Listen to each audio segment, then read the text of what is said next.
Welcome, welcome to Satsang.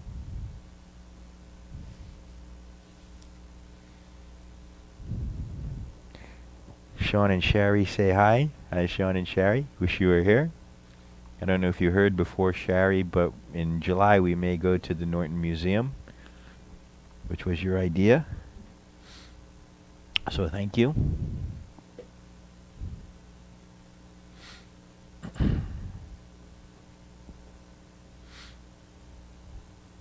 How did that meditation feel?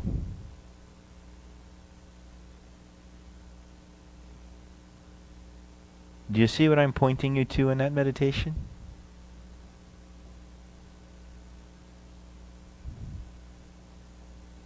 Consciously cultivating a beautiful inner state.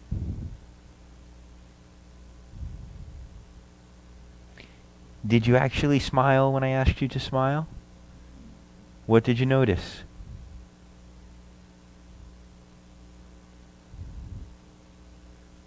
You're all smiling. I know what you noticed. Just somebody say it out loud. Everybody's like, oh, I'm not going to be the first one to talk.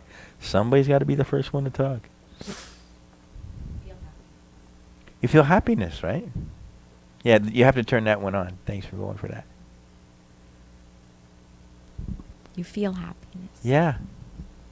And what do you want to feel? What do you desire? Happiness. You can pull yourself into it whenever you want. It's a practice. Whether you realize it or not, it's likely that if you're like the rest of us, you're very well versed in negativity and garbage and feeling like crap. I don't know why that's such an easy state to be in. To be so negative about so many. I mean, we live. Some people are like, oh, the world and this and the world is awful and all this other stuff. Like this is Wonderland and you're Alice. Or Al. And it's just one miracle after another. Watch a bird fly. I mean, my God. The things that had to happen for that bird to be able to fly right in front of you, the way that bird evolved. I mean, this place is brilliant. Just brilliant. But we get trapped in our head and we get in the mud in our head and the head needs things to be a certain way and then we start suffering and then all of a sudden being here in paradise is good enough.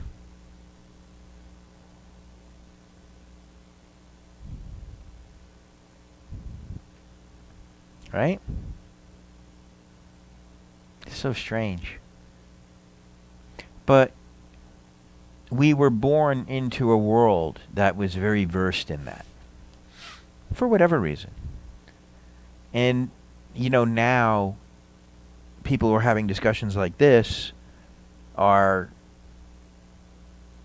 you know, on the cutting edge of humanity evolving out of that negative state of mind and out of identification with mind. And so the pain and the discomfort and the suffering are very important. Because if we weren't suffering, we wouldn't move. It serves a purpose. It's pushing us to this evolution. It's becoming so uncomfortable to be unconscious and to be identified with thoughts in our minds. You know, having difficult relationships, difficulty in life, difficulty, suffering, struggling, you know? I can't see you. There you are.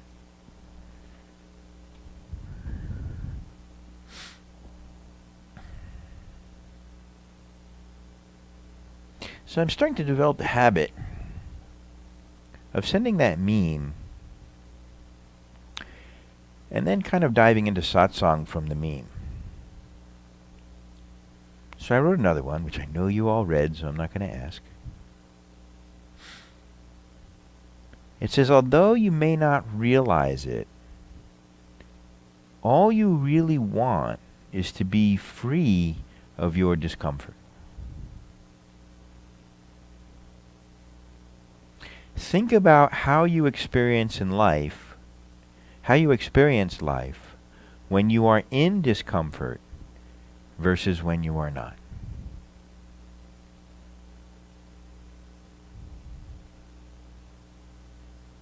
Your experience of life is completely different.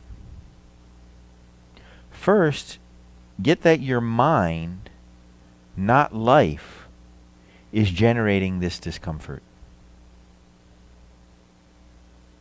Same person in your circumstances might be, a different person in your circumstances might be ecstatic and grateful and kissing the ground every morning. Realize it's a difficult thing to have a human mind. There are a myriad of variables. Then ask yourself the question, how do I stop my mind from creating this discomfort that I don't want to experience?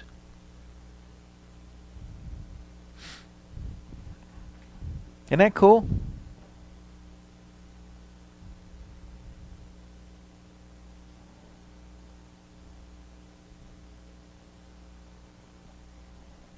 So, all you really want is to be free of your discomfort, right? Here's the mistake. You think that life needs to be a certain way in order for you to be free of your discomfort. That's the first mistake. That's the first misunderstanding.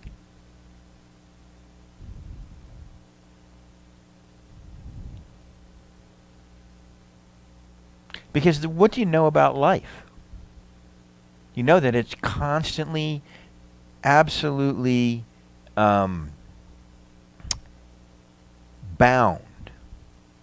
to impermanence and change. That the only thing that you really know about life is that it's always going to change and it's never going to be the same.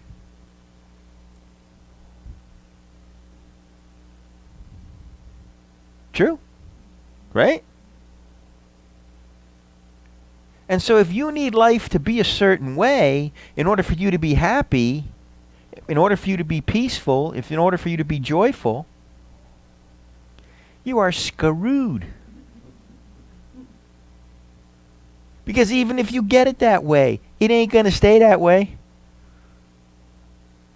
And if you get it the way your mind thinks that you want it, then you're only satisfied on the level of mind. What you're experiencing is that your mind is satisfied for a moment.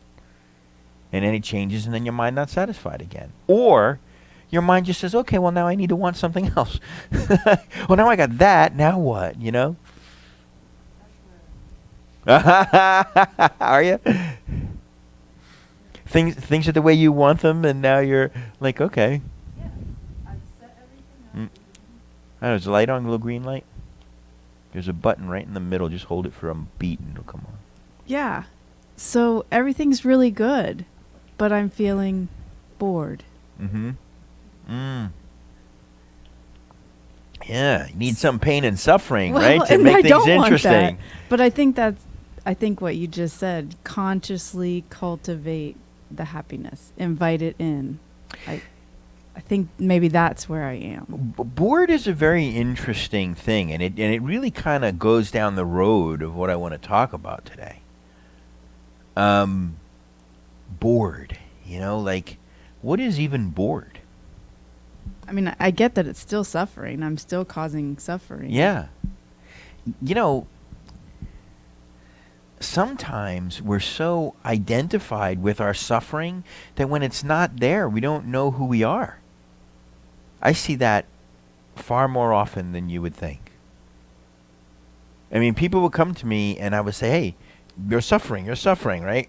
This and this and this is why you're suffering, this is how you're suffering. And I start smashing it to bits and like, yeah, but no, but you don't understand, And they want to hold on to it. It's the most interesting thing to watch because they really don't know who they are without it.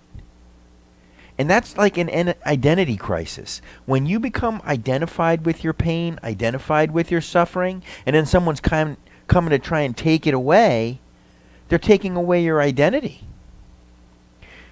this is why I want you to practice every day and get used to being in that place where there's no problem and there's no suffering, because you have to get comfortable in it. It sounds ridiculous to say that out loud, but you have to get comfortable in it. You have to get comfortable in just being comfortable. You have to be comfortable in there just not being any problem. Sounds ridiculous, right? But you have to get comfortable being happy. And then once you do, because, bored, I think that at least a part of being bored is like needing some excitement, needing some suffering, needing some angst, needing some tension. Stir it up, right? And, I had a buddy of mine years ago say to me one time, he's like, yeah, I think I want to buy a house, or he was going to do something. I can't remember exactly what it was. I'm like, why are you going to do that? He goes, because I don't have anything aggravating me right now. I thought it was such a funny answer. Over the years, I've been able to get very, very comfortable in being happy, in being peaceful, in being quiet. I don't need to waterboard myself with information and figuring out and all of this other stuff. I learned a lot from my cat, It's just breathing and being. Should I take a nap? Yeah, okay, maybe get something to eat. Go watch cat TV out the window. And that's it. It's very peaceful, very joyful, very present. I can tell you that as you come more into presence, everything fascinates you. Like when you really see what's going on on this earth clearly, it is absolutely miraculous and fascinating. You eat a bowl of spaghetti and meatballs and it turns into you. Isn't that crazy? I mean, there's just so many things that are just so bizarre that we think are normal, You cut yourself, your body puts itself back together. And you ain't even thinking about it, just does it.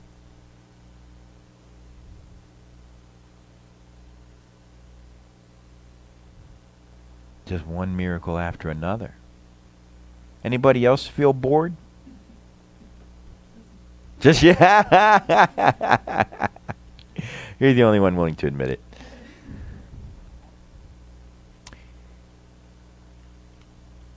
Presence, joyfulness is not really some excitement, And I think that one of the most interesting and challenging things for me on this path was because, in my path, I kind of, some of you heard the story a couple of times, with me, I came out of my childhood in a bit of a tailspin, had depression, dysthymia when I was in my early 20s. And, I stopped drinking alcohol because alcohol was a depressant. I didn't want to be depressed. Stopped drinking it. I haven't had a drink in 25 years. One of the best things I ever did. Awesome. And I didn't have any trouble with it. You know what I mean? I was just like, I'm done with this. I'm never doing that again. That was the end of it. And, I used to smoke. I never did any drugs or I smoked pot like 4 times in my life. And I just laughed and laughed and laughed. When I smoke pot, I just laugh like it's certainly not a bad experience for me, but I don't like altering my mind, so I don't do that. So I was about like 26 when I stopped drinking. So all my buddies, my college buddies, were still drinking. And, one of the weirdest questions for me at that point in my life was, what is fun? Fun, ever since I could remember, began and ended with a beer, It was just what we did. It was what everybody did. It's Friday. Let's go get a case of beer and then decide what we're going to do. And so when I stopped all that, I started to feel some of those like weird bored, like what the hell do I do with myself? You know what I mean? Okay, I'm here, but now what? It was really strange.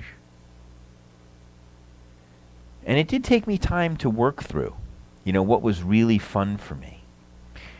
So as I was working through what was really fun for me, I thought, well, what brings me a sense of, peace and joy in like a lasting, healthy way? You know what I mean? Like, what in a healthy way really makes me feel good? What's the number one thing? Somebody's been around for a while. Cleaning my house. He ain't even been here that long. Cleaning my house. It is the strange. I'm telling you that you have to see clearly what it is that really is causal in your peace and joy. When my house is clean, when my house is in order, I experience inside a feeling and a state that is so amazing. And my mind is so relaxed and happy and joyful that I realized this is one of the things that really makes me happy. That I really experience happiness. So, it's crazy. It's Friday night. I'm going to clean the house. What the hell happened to me? Definitely. Taking care of my body feels great. What I feed it, I love to cook. And sometimes I love grease, you know what I mean? Like, I'm not really a sugar guy, but a nice greasy cheeseburger or something like that, those are the things that I like, are decadent to me.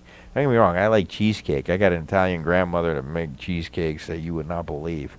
And I watched her make one time. And if you ever saw what went in a cheesecake, you would never eat it. I mean, my God, it's like lard and sugar and lard and sugar. I mean, cream cheese. Yeah, it's like, wow. It's like, what else is bad for you? Let's put that in here. And but boy, it tastes good. And I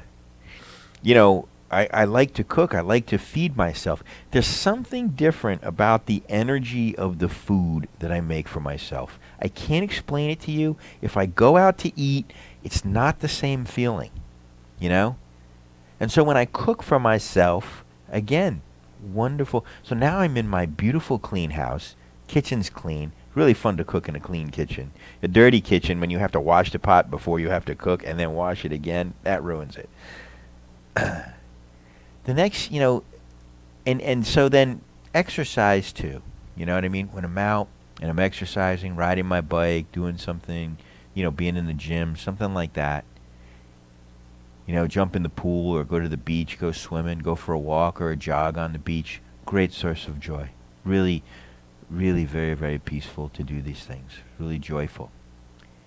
One of the most, for me, I am so drawn to being in nature that I just want to walk off into the woods and never come back. There's just something that I connect with there.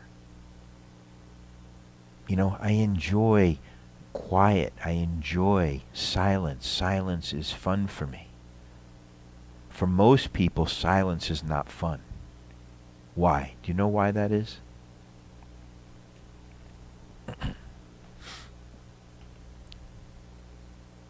Have a guess? Why would silence not be fun? What happens when you get still, when you get silent? How do you feel inside? Your mind takes over, and what starts happening? You start to experience pain. The pain that you keep pushing down starts coming up.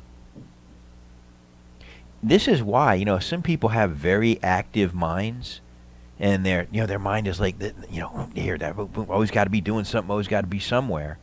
It's like the equivalent of a little kid going blah blah blah blah blah blah blah blah blah blah. You don't want to hear. You don't want to experience your discomfort directly. For some reason, you think that if the discomfort is there, that you should run from it, that it's something wrong, that it's bad that it's there, and you don't want to experience it. So for people who are newer to meditation, understand that you might experience that. Like, don't go looking for it. But if you're having trouble being settled, it's because all of the, the pain and the discomfort that you've been pushing down your whole life, you've stopped pushing down for a minute. So it starts coming up.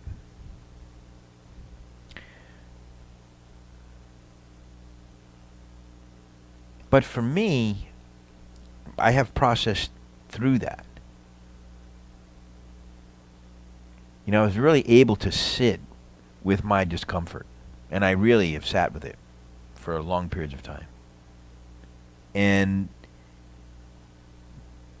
you just realize it to be just a sensation, not something to be concerned about. Sometimes you do some cognitive work to understand where it's coming from. You have to see what your core belief system is about yourself, where these kind of things are coming from. It's helpful so that you can let it go.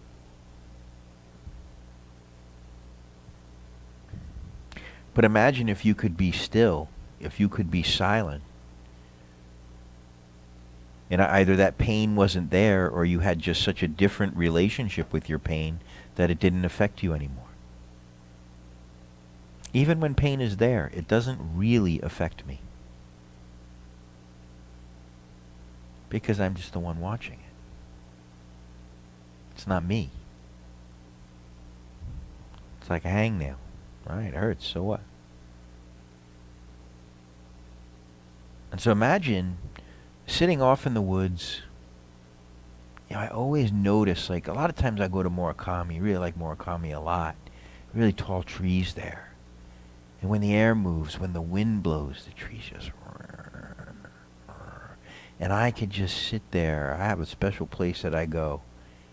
And I feel that air touch my face, and I kind of hear the trees rocking with it, and I'm like, this is life. This is it. It's just happening. So beautiful, So when you're bored, you have to take a look at. There's a real difference between excitement. Excitement is not peace. You have to take a look at what really makes me happy. Like when I experience it, this inner peace.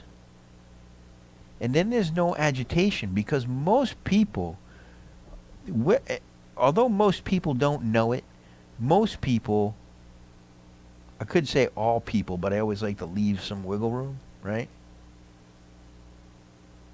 Are motivated by discomfort. Everything they do is from discomfort. They're not moving toward what they love. They're not creating what they love. They're just moving away from what they don't want. And so you're not really creating. You're just sort of stumbling backwards, not looking where you're going. And you just kind of end up wherever.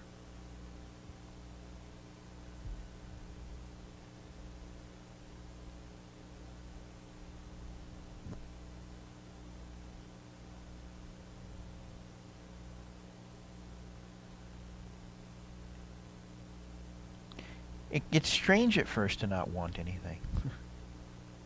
Or just to want things to be as they are. Desire, the term want is problematic here, but,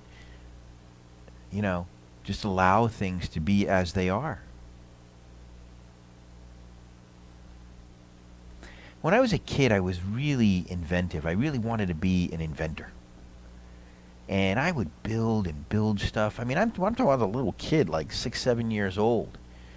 My dad bought me a bench, I got for Christmas, I think, like a little kid workbench, but it had a nice vise on it. It was really, it was a miniature version of like real man tools.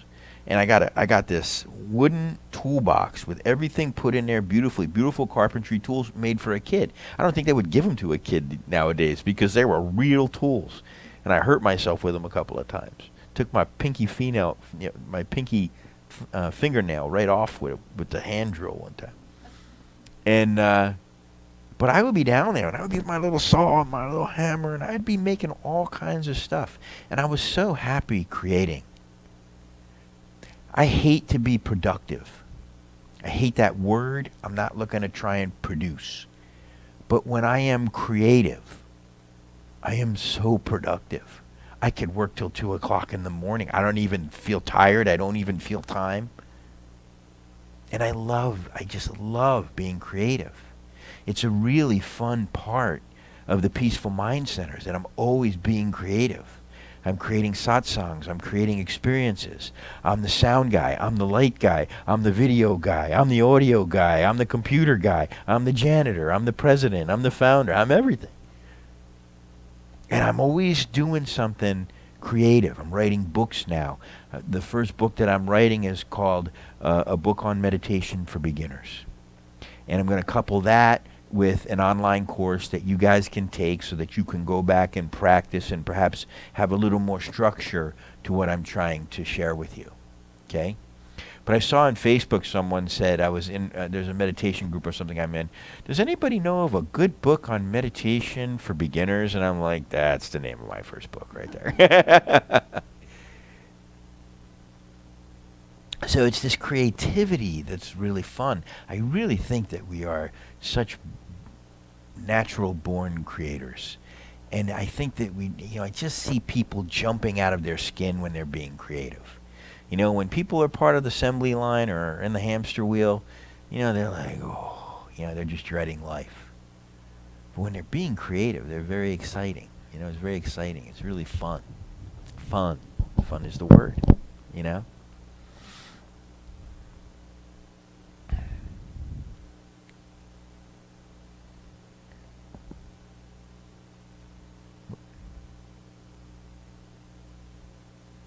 Although you may not realize it, all you really want is to be free of your discomfort. Think about how you experience life when you are in discomfort versus when you are not. This is something that I really want you to get present to. When for some reason this pain and agitation is gone, what's life like for you? Has it never been gone? Is that the problem? But you know how you have those days where you're just kind of in a good mood, you're in good space, You're like, wow, what's life like?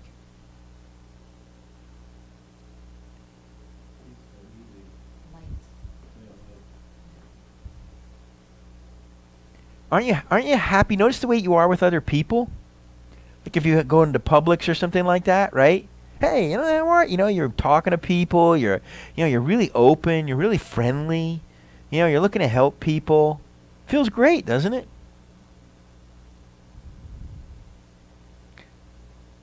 What about when you're in discomfort?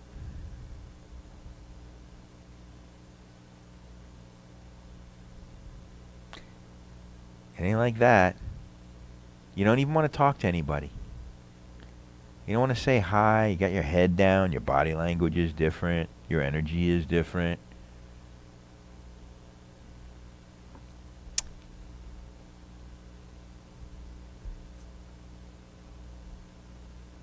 And why am I pointing to this? Why would I point to this? Because we make the mistake of thinking that out there is what needs to change.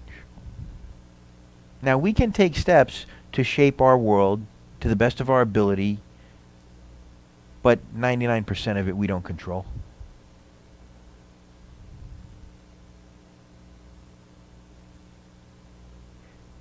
But whether you enjoy it or not is in here.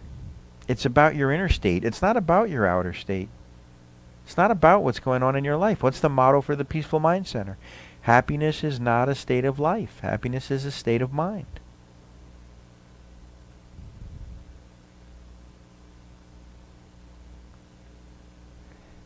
It used to fascinate me when, as I was becoming more conscious and present to these things, on my path, I'd be like, look at me. Same guy, Same life circumstances, same everything. One day I wake up and it's hell, and the next day I wake up and I just want to live forever. It's craziness. And I began to see so clearly that it didn't have anything to do with what was going on outside of me. As much as my ego wanted to convince me of that, it was completely a lie.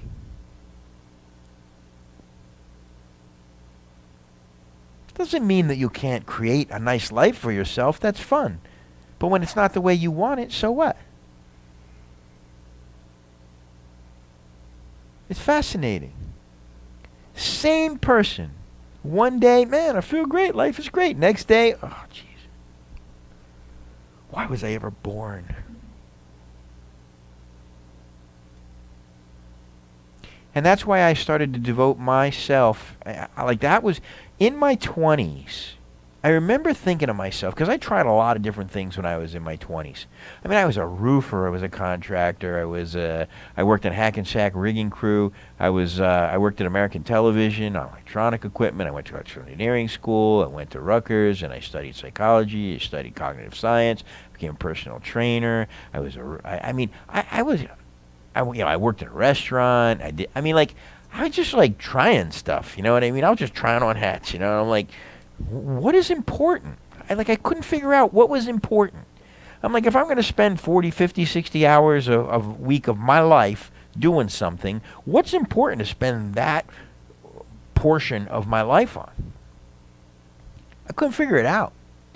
It took my whole 20s. And then I realized that it was my mind that was everything. That my world was my mind. My mind was not interpreting a world. My mind was the world. I looked around me and I could see there's somebody who doesn't suffer the things that I suffer. And I could see perhaps I don't suffer things that they suffer. So you put us together, you get a person that doesn't suffer. But I could look around and see this person is not suffering what I'm suffering. So there's a way. There's clearly a way. This person is not doing. What's the difference? That's what I wanted to know. Why do I suffer something and you don't? What's the mind? The way that person's mind is wired is different from the way my mind is wired. That's the difference. Now, you take a kid that got the crap beat out of him growing up, by, alcoholic parents, and then you take a kid that got loved and, and supported and self-esteem and all this other stuff. That kid doesn't exist, by the way, but you think those kids are going to experience life the same way? I'm not saying that there's not opportunities in that, because it was my difficulties that put me on the path of wisdom. So I would never trade them for the world. I don't want to experience them again. But it was quite valuable to me. I would not be the teacher here, I don't think, in front of you without that. Perhaps, but I don't know. But once I've experienced it and found my own way out of it, now I can speak to you from a place that you can't fool me.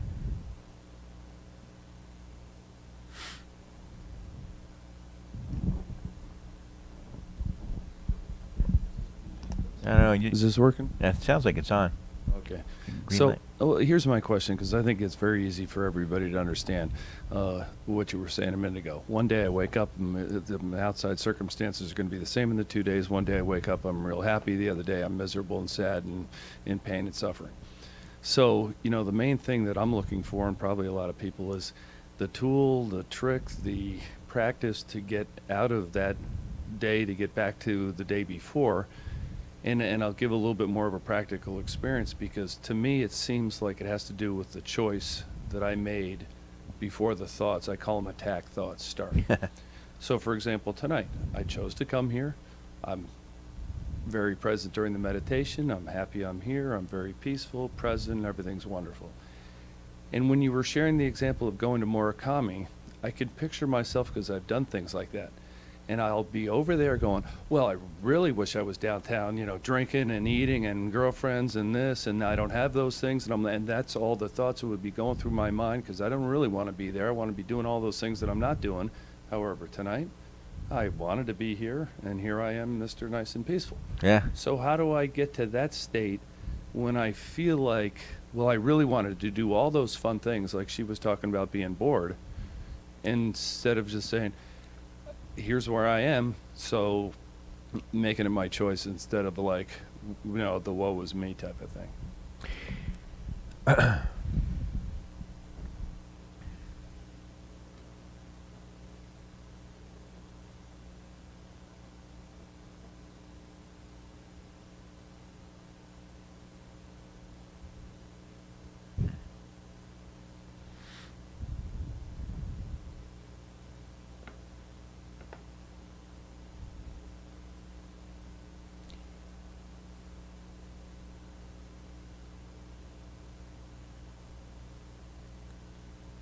I think that for me, when I really examine what that is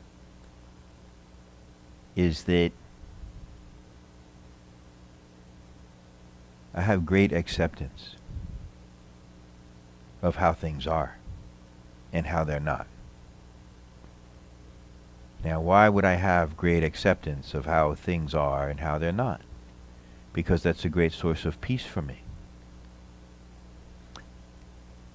When I'm sitting and I'm wishing for things to be different than they are, I'm a fool.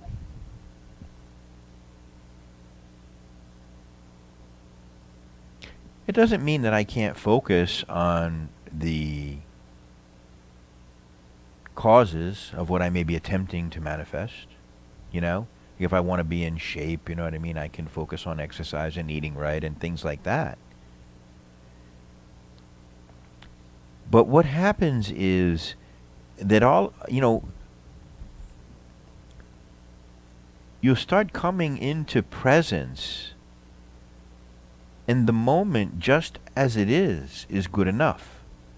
Not only good enough, that doesn't even sound right. The moment just as it is amazing and wonderful. And you don't need it or want it to be any different. And you allow life to live you as opposed to you demanding life be a certain way.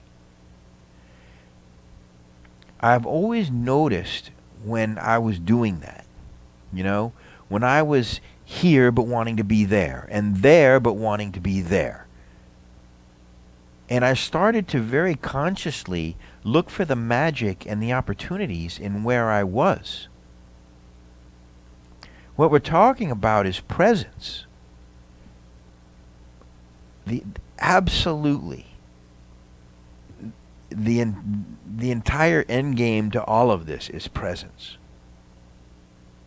When you are just present in the moment that you're in fully, all of that shit disappears.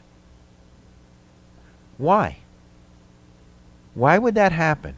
If I'm present in the moment, why would all that stuff have to disappear? Where does that stuff exist? Does it exist in the present moment? It is either in the or the future, right? It is either in the past or the future. And when you're there, you're not present. When you're present, past and future disappear. And all the garbage that comes with past and future disappears with it. So this is not some technique. This is a realization. And what you're realizing is that I'm here, but I'm not here. And this is a very strange thing. It is so strange. I explain this a lot. But it's really weird to get. I wish there was a way, and I'll be working on. Maybe I can come up with a way. Hey, Bretsky, what's up, buddy? Good to see you, man. It's funny, when I started the Facebook stuff, I didn't know how that was going to go, and I didn't know. I get so much good feedback from people in different countries and things like that, or people that have come here and they're like, I'm so glad you do that. I feel like I'm there. I really feel like, I really worked hard to get the sound right, to get the quality as good as I can, and the feedback has been amazing. People really tune in and get something from it, right? What was I talking about? Say again? Being present. Yeah. Yeah. What's really difficult for me to explain to you, but is really so true, is that your life and yourself is just a story in your head. It's like an idea, like a fantasy book in your head. It's just a story in your head. And you live in this world in your mind that you think is real, but it's not real. It's not even the same world every day. This is a very strange thing for human beings because we're concept-based. Even these teachings, your mind is trying to make a concept out of, an idea out of. And which is tough for me because I'm trying to pull you away from concepts and ideas. So, even who you think you are is just a story.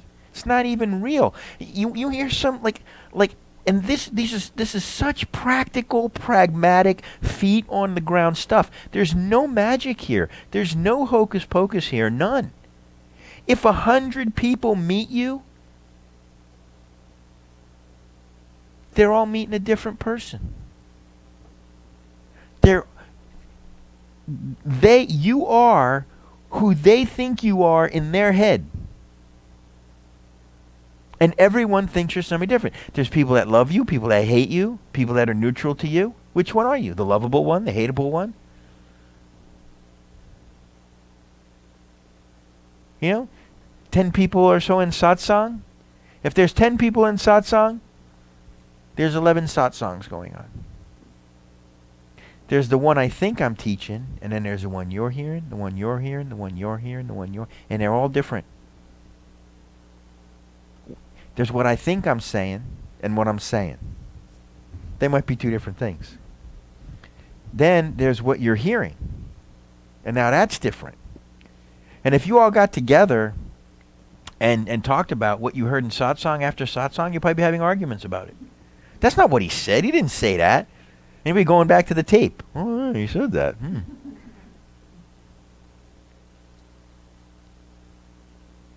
And this is a problem when you torture yourself with the story in your own mind. Your story about yourself and what a piece of shit you are.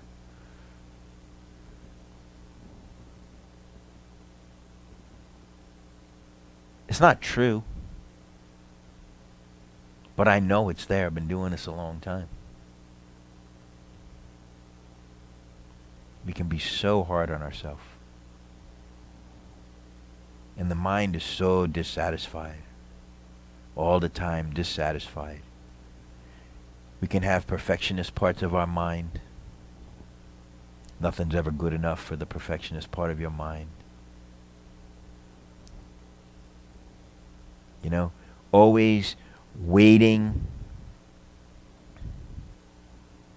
for some other moment that's going to be better than this moment. What about this moment?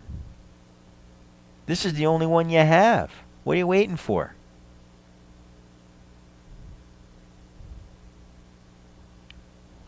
Waiting to be happy?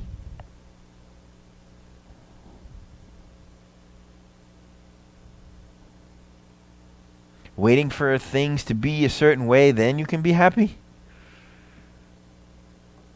Why? You can be happy right now. Things don't need to be a certain way. That's good news.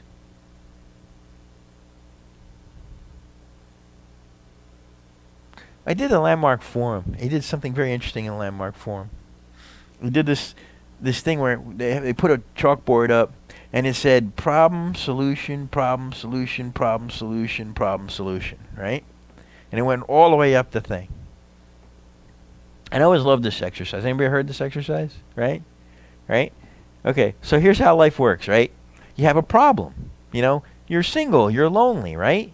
So you're going to solve the problem, You get in a relationship, right? Well, that's your next problem, right? And now you're in a relationship, but you can't spend enough time together, and you want to be around each other all the time because you love each other so much. So you move in together. That's your solution, right? Well, that's your next problem. And it just keeps going on and on and on and on like that. When you're not looking for life to be any certain way, and you're just accepting life on life's terms, and you're just happy to be here and just letting life be as it is, and still, shaping your part of the piece of clay that you can, What's wrong? What do you need? What do you need in life? Like, what do you really need? Food, water, shelter, clothing. The rest is all bullshit in your head. You need to be in a relationship, and then you get in a relationship. Then you need to be out. And it's not that relationships are bad. It's just that typically relationships bring people's pain out. That's kind of how they work. But there is some kind of fulfillment from feeling connected to other people, Mhm. connectedness. Mm-hmm. Yeah, but that is not a condition of anything. You can be sitting in your house by yourself feeling completely connected to everyone and everything. And that's what makes relationships so tricky, is that person, starts to become like the source of your happiness. What a cruel thing to do to a person. That's far too large a burden for anyone. And what happens is, this is how, relationships can be addicting. You ever been in an addictive relationship? It's charming. What happens is, we have pain that we haven't worked through. We have insecurities. A lot of times come back from our childhood, but there's pain inside us, right? And then we meet another person, and the pain is gone. Well, now that person has become your drug. When your drug is available, your pain is gone. When your drug is not available, your pain comes back. Now you got a problem. You see the problem? And it gets this addictive quality to it, where you go crazy inside. But the reason that happens is because of your own unresolved pain. Where there's no pain, there's no addiction. The root of all addictions is pain, period. Because what happens is you feel pain, and then you find a source of something to placate your pain, something to soothe your pain. But the thing that you're using to placate your pain, to soothe your pain, is a source of more pain.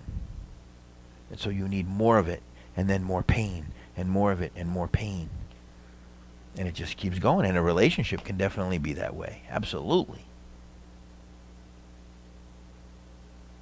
And you really have to watch and be really, really cognizant of yourself in relationships, about when you're losing yourself, when you're becoming identified as the relationship, when you're starting to feel happy when the relationship is happy and crappy when the relationship is crappy. That's textbook codependence.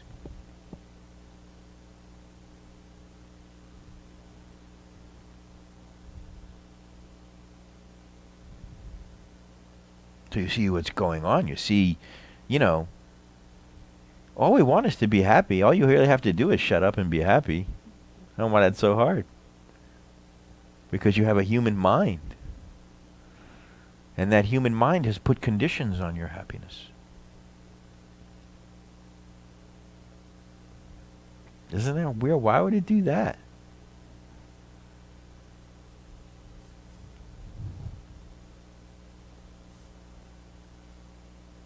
So all of these things, are blocks in your own mind, and this is what we're trying to uncover. The Sufi poet Rumi. Rumi said, "It's not our job to seek love. It's our job to seek within ourselves all the barriers that we've put between us and it." You are love. It's so easy to love. It feels so good to love until you put conditions on your love. When you think about a dog and most people really love dogs, and dogs are unconditional. And people are really good to dogs. You do something bad to a dog, people want to lynch you, But humans, I love my dog, but we can't be that way with humans. We can't be that way with each other. Isn't that weird? We need other people to be a certain way so that we can feel good inside. That's that like addictive process. That's really the difference, Greg. Is that when your pain is gone, it doesn't matter where you are. It doesn't matter what you're doing. I'm sitting out in the middle of the woods by myself. Completely happy. Just when I say happy, like, it's not mental happiness. It's peacefulness and the joy that I am. Being. All that other stuff is gone.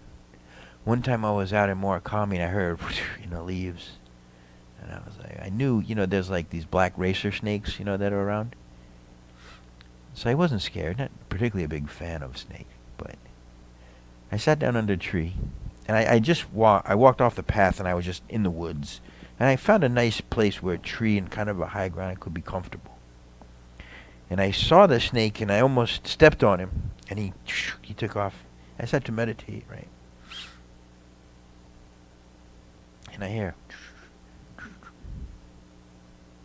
and I look over, and there he is right there, like maybe 18 inches away from me, and his head came up out of the leaves, and he was looking at me. And I looked at him. I said, "You going to meditate with me?" He didn't say anything. I sat, and for like 10 minutes, there he was, there I was. Just meditating in the middle of the woods. It was so cool.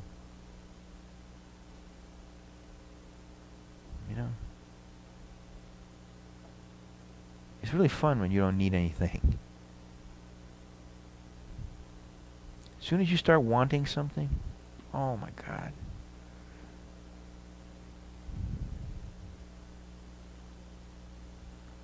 There's a difference between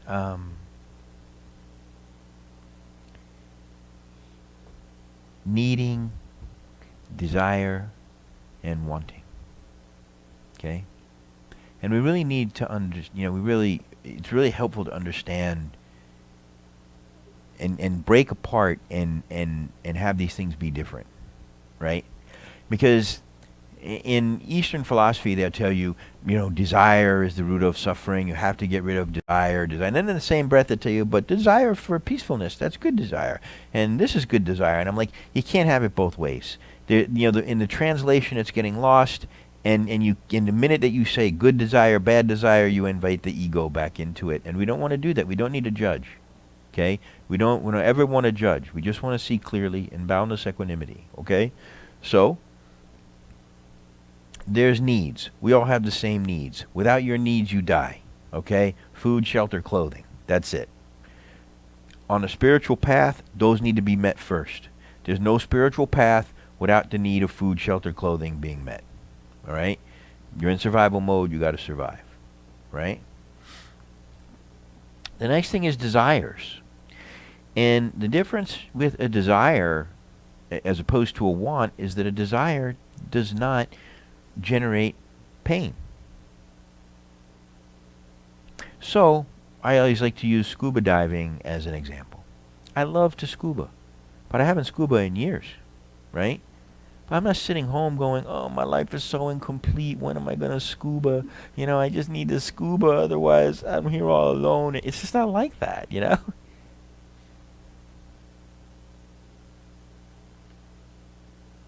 So I can love scuba with all my heart and have it be one of my most favorite experiences in the world, but when I don't have it, no pain.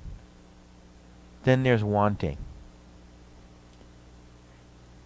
And you will always know when wanting is around because pain will be there. Always. Why? Because when you want something and you don't have it, you're in pain because you want it. And when you want something and you have it, you're in pain because you are afraid to lose it. That is a classic textbook attachment. And if you're in pain, I guarantee you that you're wanting something. Guarantee you 100% that you are wanting something. How could I know that?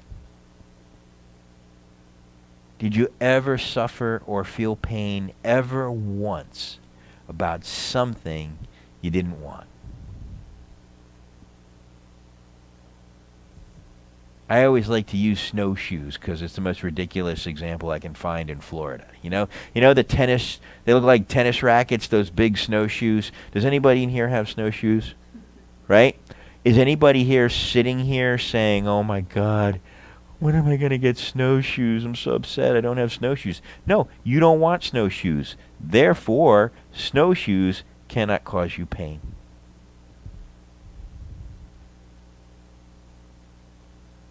Do you see what I'm pointing to? So all of these things, when we feel bored, you know what I mean? It's the mind wanting to poke around, the mind wanting to pull these strings. And even bored is not presence. You know what I mean? When you're bored, you're really in your mind.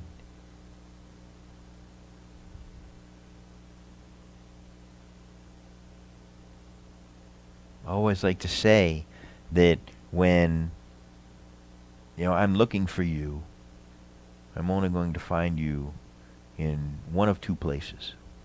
I'm going to find you here with me, or I'm going to find you up in your head running through the woods of your thoughts. Only two places you can be. And for most people, they spend 99.9% of their time running through the thoughts in their head. And every once in a while, accidentally, they come into presence. Someone cuts them off on the highway, something unexpected happens, and they're present. And then they're right back in their head. In the conceptual, storyfied world that's in your mind. That's complete fictional pretend.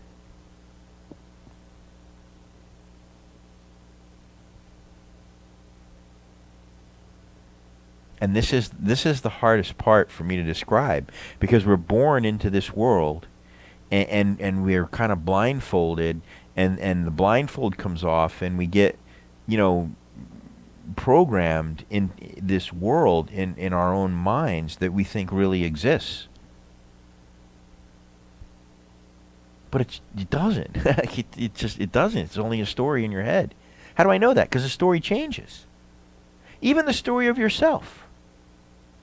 Are you the same person that you thought you were a year ago, 5 years ago, 10 years ago, 20 years ago? Which one are you?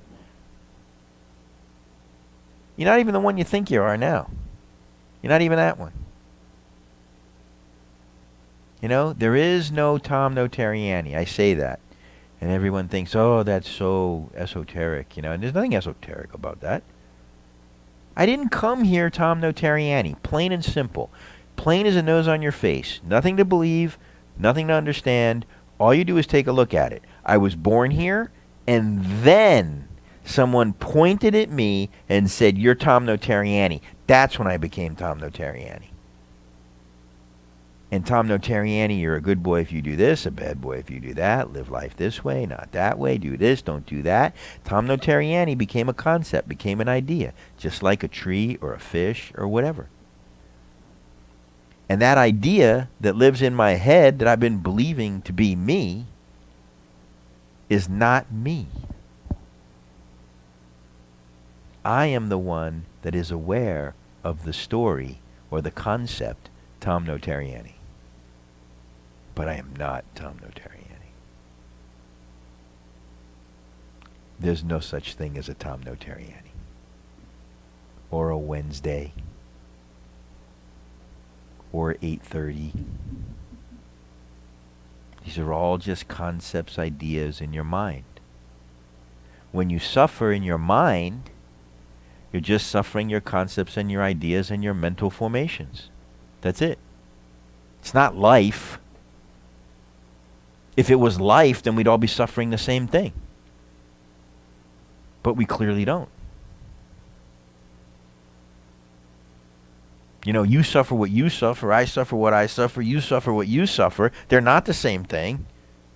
So it's clearly subjective. And this is all very good news, by the way. Because now you have say in the matter.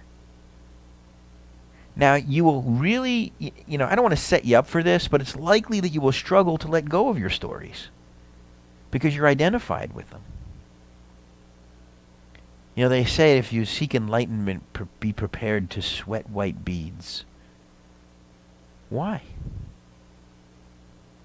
Because I'm just taking a hatchet to everything that you believe to be real. And your mind and your ego is not going to like that. But I am just doing a hatchet job on everything that you thought to be real, including you. I just proved to you in 30 seconds that the you think you are doesn't exist. It only exists in your mind. And who you think you are and who I think you are two different things. And who she thinks you are is completely different too. So which the hell one are you? Who cares? None of it matters. All of this mental formation, all of this psychological formation is what we suffer. So now humanity getting tired of suffering is now starting to evolve beyond it. Beyond this identification with mind. Realizing that this is the problem. This is what's creating all the suffering. This is what's creating all the problems in the world. I don't care what you do in the world. If you don't wake people up out of their egos, you've done nothing. And all you have to do is look at the last couple thousand years of history and watch it repeat itself over and over and over again to know that exactly what I'm saying is true. As long as the ego exists, the ego will find separation and problems. It will find a way to separate.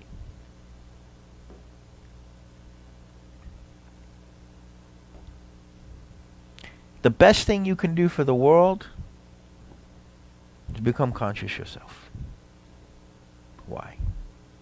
Because you're part of the world. You're not the world. You're not separate from the world. You're part of the world. So when you become more conscious, the world becomes more conscious. And the people that interact with you, they become more conscious. One conscious person in a room changed the whole energy of the room.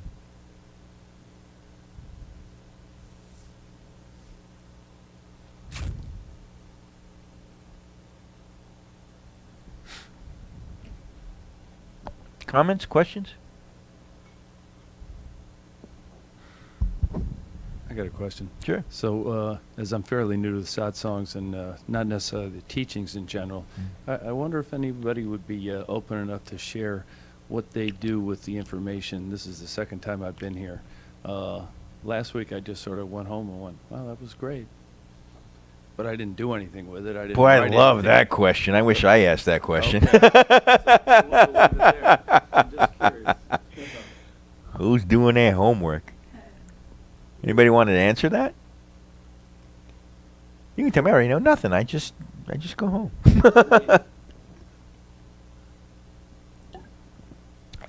It's a great question. Good. Would you speak into the mic?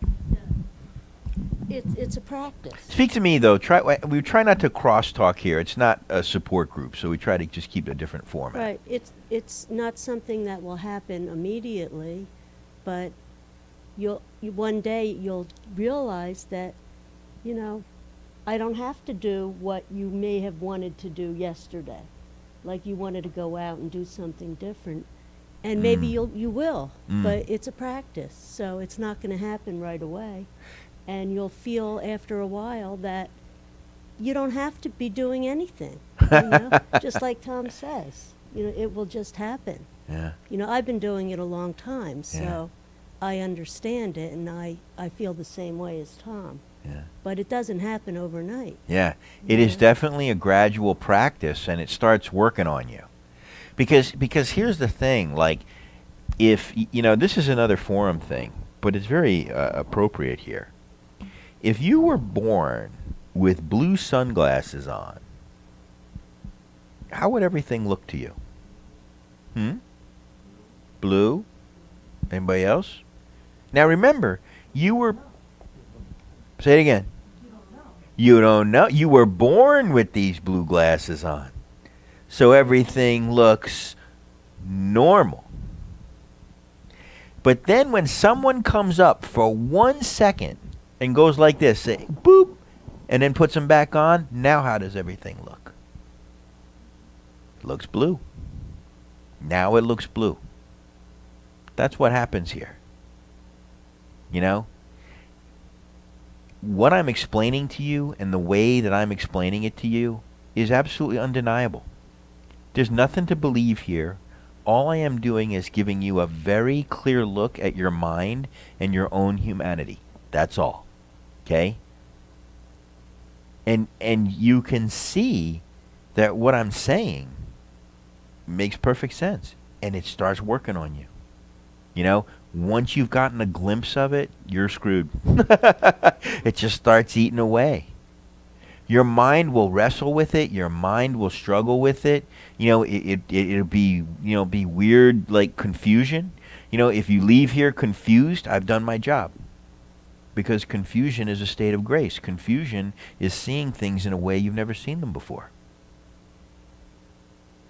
And so if you're confused, then good. You're seeing things in a way you've never seen them before. And don't hold on too tightly to what you believe. And what you believe to be real. Yeah, I hear what he's saying, but in this process, it will serve you tremendously to be willing to be wrong. I was wrong about everything. But I was really willing to be wrong. I knew I was wrong. My life was nothing what I wanted. I knew, the only thing that I knew that I was wrong. That was the only thing I knew. I didn't know anything. I just knew that I didn't know.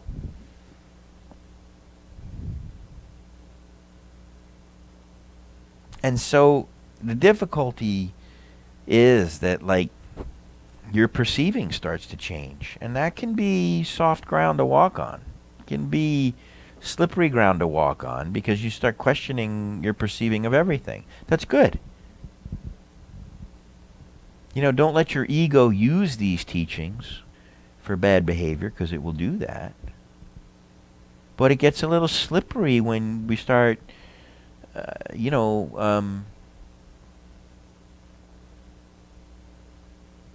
questioning how we're perceiving ourselves and how we're perceiving the world. But you have to do that. Because for most people, they are perceiving it in a completely unconscious way, and in a way that produces suffering. So, full circle, back to the mean. It's a very important question, Get that your mind, not life, is generating the discomfort. This is the first thing you got to get. Your mind is generating the discomfort, not life. It's not the way life is. Doesn't matter what's going on in life. It matters what's going on in your mind. Period. End of story. Then ask yourself the question, how do I stop my mind from creating this discomfort that I don't want to experience? Now, you're looking in a place that's going to be very helpful.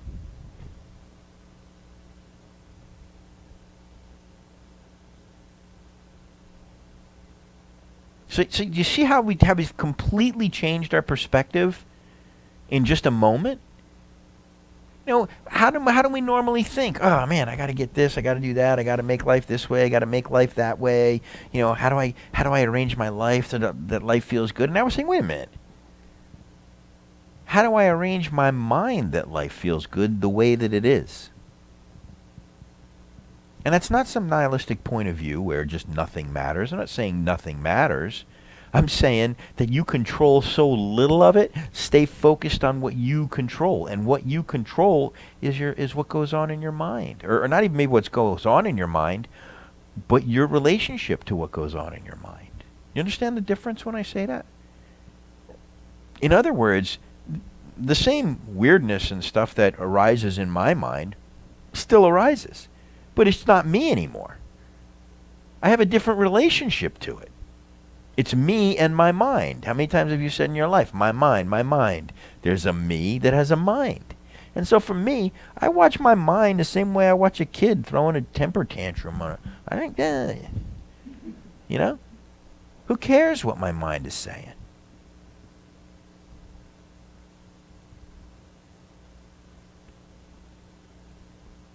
And that's the practice. And so, you know, I've gotten in the habit, too, of saying over and over again that, you know, it's not required to think to be a human being. You're not required to think about everything. In fact, it's a really annoying habit. Why can't you just go to the park and just be there? Why do you have to think about it? Oh, look at that bird. Probably look at the ducks. Oh, the ducks poop all over the place. Just be. Just be. Just get out of your mind and use your mind as a tool. You know, you just pick it up when you need it. You put it down when you're done. And you stay as the awareness present in the moment. And all the problems go away. Why? Because all the problems are mind-based problems. Mind-based problems. When you go beyond the mind, you go beyond the problems. You see? And so this way in meditation practice, you know, you're helping yourself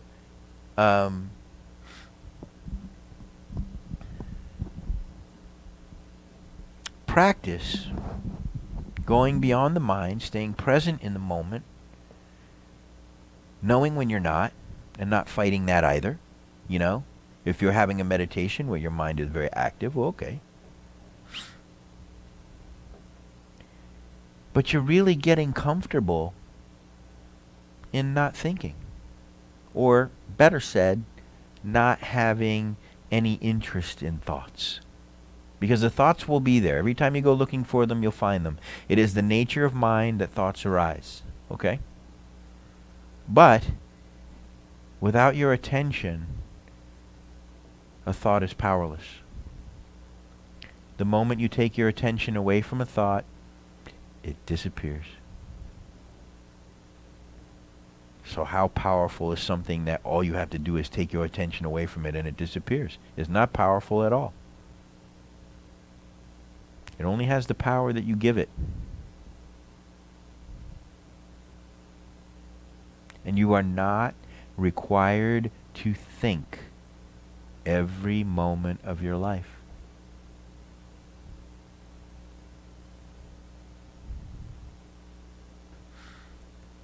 Elise, I appreciate your question. I'm sorry I couldn't work that into the conversation about being able to sleep and relax at night, but I'll try and make some comments, you know, afterwards, perhaps tomorrow.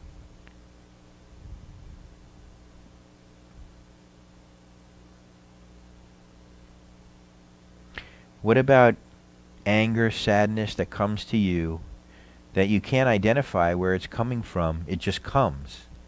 What tips can you give to get through it? So sometimes, right, just a state come rising up out of nowhere for no reason. And you don't even know why. One thing I would tell you, and I say this in here, this is a very important line in here that I think most people won't really see. I want you to get this, okay? First, get that your mind, not life, is generating this discomfort. Realize It's a difficult thing to have a human mind. There are a myriad of variables. Not all of this is thought-based. If the barometric pressure drops too quickly, you're going to feel that. It's going to change your inner state. It's going to change the way you perceive. This body is a big beaker. It's a big chemical interaction. And pressure affects those chemical interactions. Are you hydrated enough? Your brain is 80% water. If you're dehydrated, it ain't going to work right. You've seen that on some of these survival shows that go bonkers. There's a collective consciousness somehow that you can feel sometimes a sigh in the collective consciousness of people are in a bit of a malaise. You can call people across the country, say, how are you feeling today? I don't know, I feel off, I feel weird.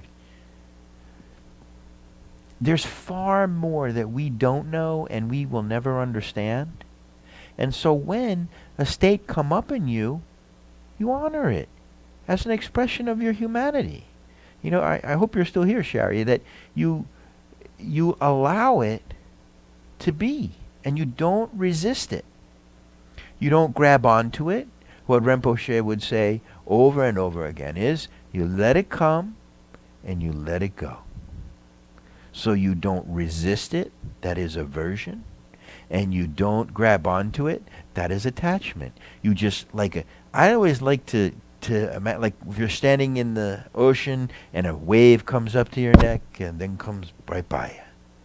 You know, let it come, let it go.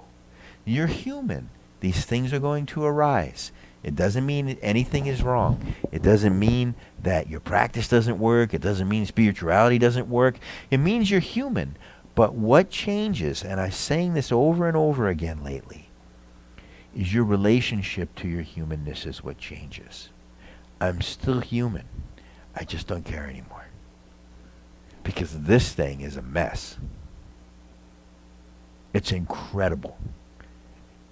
You know the Dr. Andrew Weil, the guy with the big white beard, spontaneous healing? I watched him speak one time. And he said, given the amount of things that can go wrong with the human body, it's a miracle we work at all. You know? And I'm like, yeah, I mean, it is so complicated. And so subtle. And so that's why you really got to work hard to take really good care of yourself. Because you want to give your body as much a chance, your mind body, of chemically being balanced and stable as much as you can. You know, you don't want to be fighting your chemistry. It's terrible. You know, just be dehydrated for a day. Don't sleep for a day. You're bonkers. And a lot of times, like, you know, we've got to get to our meditation, and we're going to do some mantra today. I want to explain that. But, like, you look at a little kid. When a little kid is tired, just tired, how is that little kid? He's a rotten little SOB, right, Nanny? You know, they're like, you want ice cream? I don't want ice cream. Throw it on the ground, screaming, nothing makes them happy. Well, guess what? You're the same way when you're tired. You're no different than them kids. You just don't see it. When you're tired, you got to rest. It could just be that you're tired. How crazy is that? Now you're suffering and you're thinking all this about it and you're making this big psychological formation. You go to sleep, you wake up refreshed, and it's gone. Welcome to being human. This is what it is. And so as your relationship to being human changes, you know what I mean? You know, you just kind of watch those things and just kind of laugh at them. That's just how this thing works. This thing that I, the self, am aware of. I am aware of all outside me and aware of all inside.